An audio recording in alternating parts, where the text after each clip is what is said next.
This is the Swim Coach Dad podcast for Victor Swim Club. I'm Coach Scott Wisner, and we're talking everything swimming right now. I've been involved in swimming longer than many of the parents at Victor Swim Club have been alive, so I guess that's why I've kind of got the chance to do this. I've been a swimmer of all levels, and ranging from club, high school, college, and then masters eventually. I started coaching more than 40 years ago when I was a sophomore in high school, if you want to do the math. And that was one of those experiences that just came about by luck. The athletic director had hired a woman to coach the girls' swim team, high school swim team, and she didn't have any experience. She was a field hockey coach. So she went to my high school coach and asked for some help, and he pointed her in my direction, as well as a friend of mine who was a diver, and together we coached the girls' swim team, the high school team. And so I remember the head coach walked behind me with her notepad making notes of all the things that I said, and I'm hoping that she burned them because I'm sure nothing I said was right. There's a lot of stuff that was probably wrong.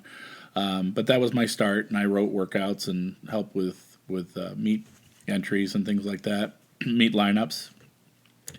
And then my coaching career has gone from high school coaching to club coaching. I coached several clubs in New York and some clubs in Iowa and Florida, and then I did some college recruiting. So as a coach, I've been kind of around the horn a few times. I've been lucky to have had some great mentors. Larry Van Wagner at Marist has been an important one, who was also one of Mike Murray's big mentors. Eric McDonald, another Springfield grad like Larry Van Wagner. He was at Hamilton and at Findlay University. And also some world-class guys like Coach Charles Sylvia, who's in the International Swimming Hall of Fame, as a coach. He was the Springfield coach, and I got a chance to really learn from him. And then also Forbes Carlisle later in his career. And both Coach Sylvia and Coach Carlisle were both really big pioneers in the sport during the 50s, 60s, and 70s. In fact, Forbes Carlisle literally wrote the book on tapering. So I was really fortunate to have contact with those guys. And then a lot of the guys that I swam with in college were national coaches or high-level coaches, and talking to them about what they were doing has been really an important part. I'm a dad. That's the last part of the moniker. And my two children both swim, and I coach them both, which is another story and something we'll cover in another episode. Now with one in college swimming Division I, we have a new adventure with that part of it, with me trying to keep my mouth shut and let his college coach do the coaching. So they both have moved up the ranks pretty well, and so there's some experience I can draw from that.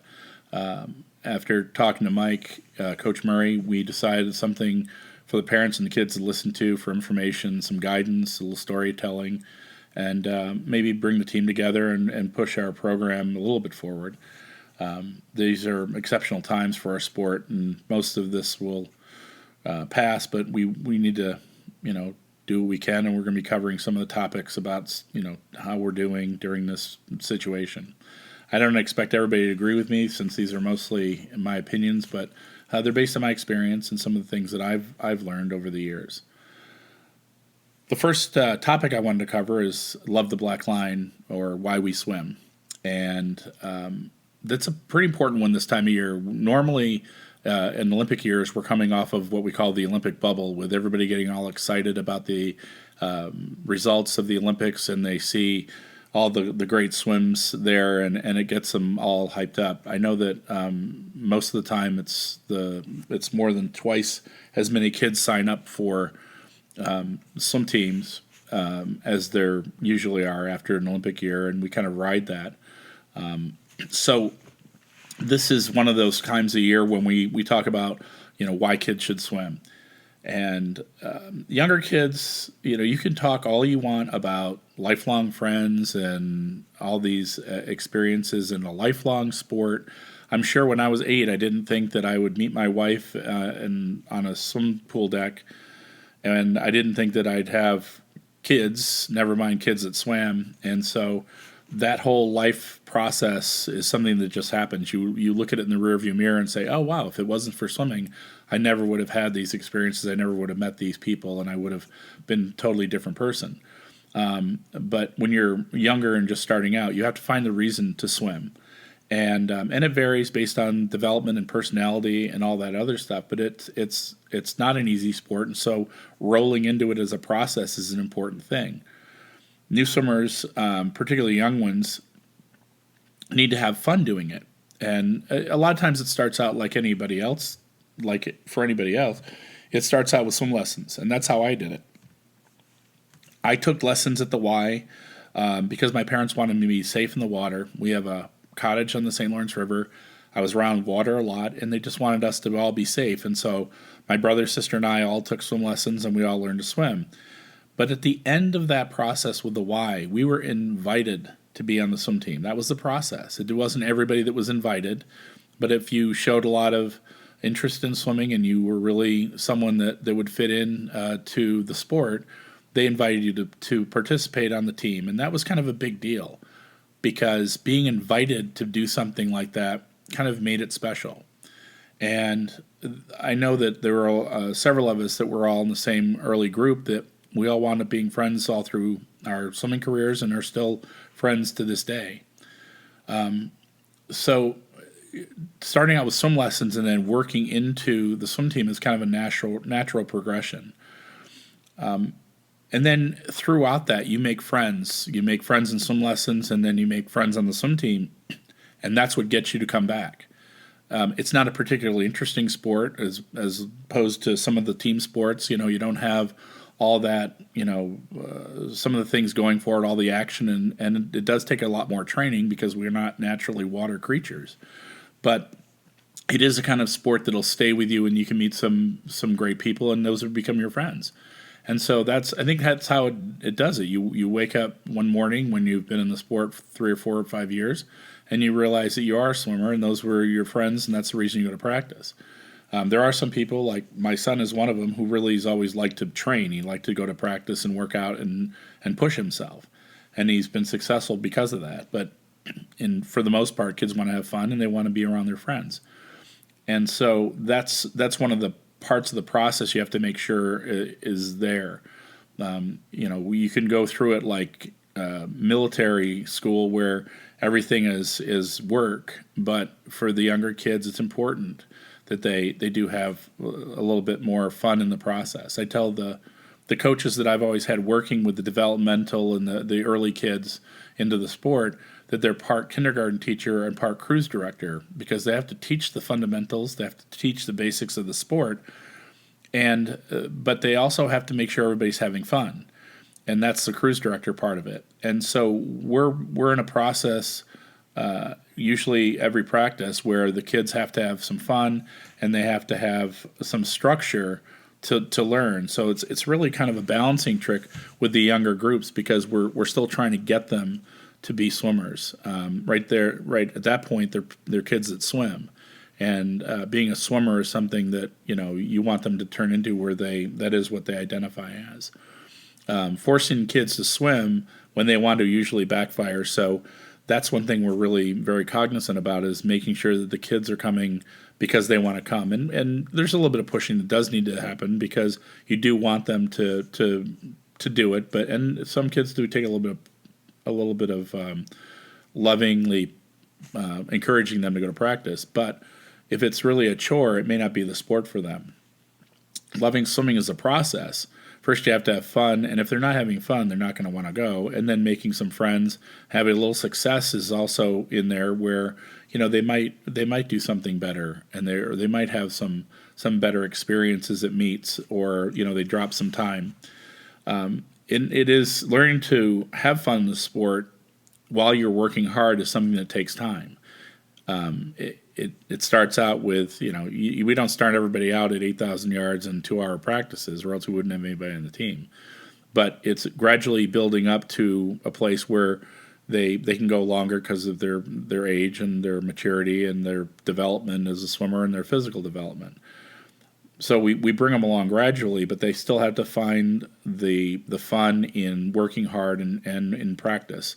And for some of them, it's just about racing. Especially for the boys, they really like to race, and so the more times we can put them in that situation in practice, the more they're going to like it because they are by nature, at least the ones we have and the ones I've coached over the years, they're competitive creatures.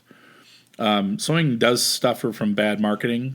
Swimming back and forth along a black line painted on the bottom of the pool for hours doesn't sound like a lot of fun.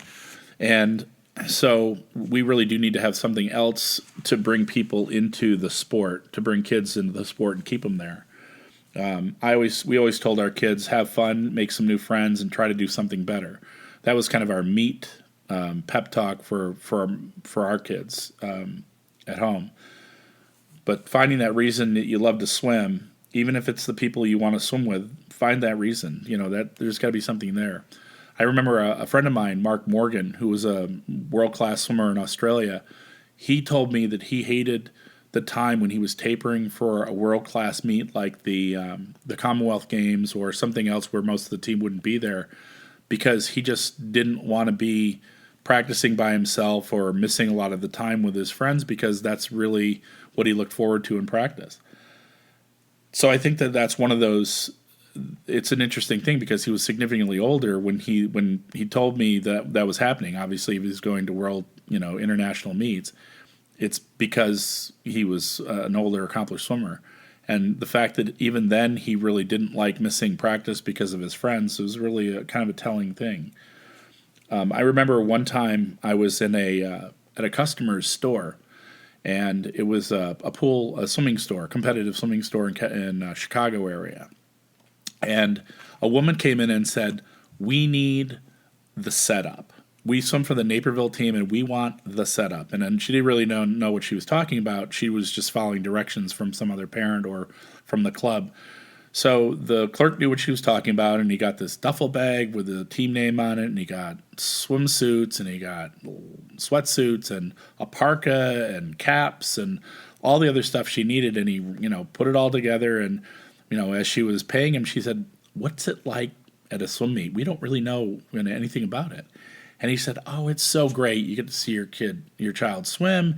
You get to see him interact with his friends, and all the new friends he's made, and interact with their coaches. It's really such a great thing."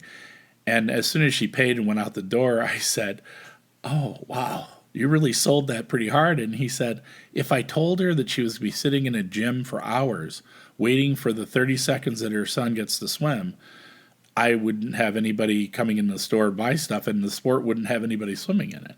And there's a bit of truth to that. It's not quite like that, as you guys know that have been to swim meets, but it is, waiting around a lot, and you have to find interest in seeing other kids swim as well. We always are interested in seeing the friendships that build up, because eventually the parents are watching all their friends, their children's friends swim, and they want to, so they stay the whole session. When I was starting swimming, we were one session. Everybody swam from 8 and unders all the way up to the senior kids, all swam in one session. And so sometimes you'd have 2-3 hours between your events.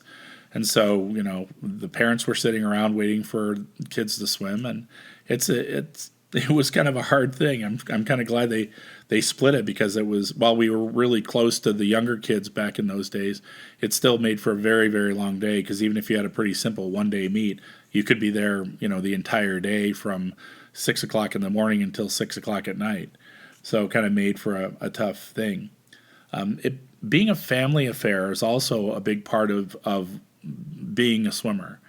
My 2 siblings, my older sister and my younger brother, and I all swam, and then our parents got involved. My dad was a national level swim official, and my mother was always running the scoring table and doing the results at meets. So when we went to a swim meet, everybody went because everybody had something to do.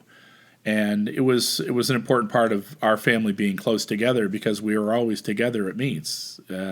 During the summers, our summer season would go until the weekend before Labor Day, and we wound up having 7 or 8 summer meets where we would camp out with other families, and we would have outdoor meets. Some days, most of the time in the summer, there were 3-day championship kind of meets with prelims and finals.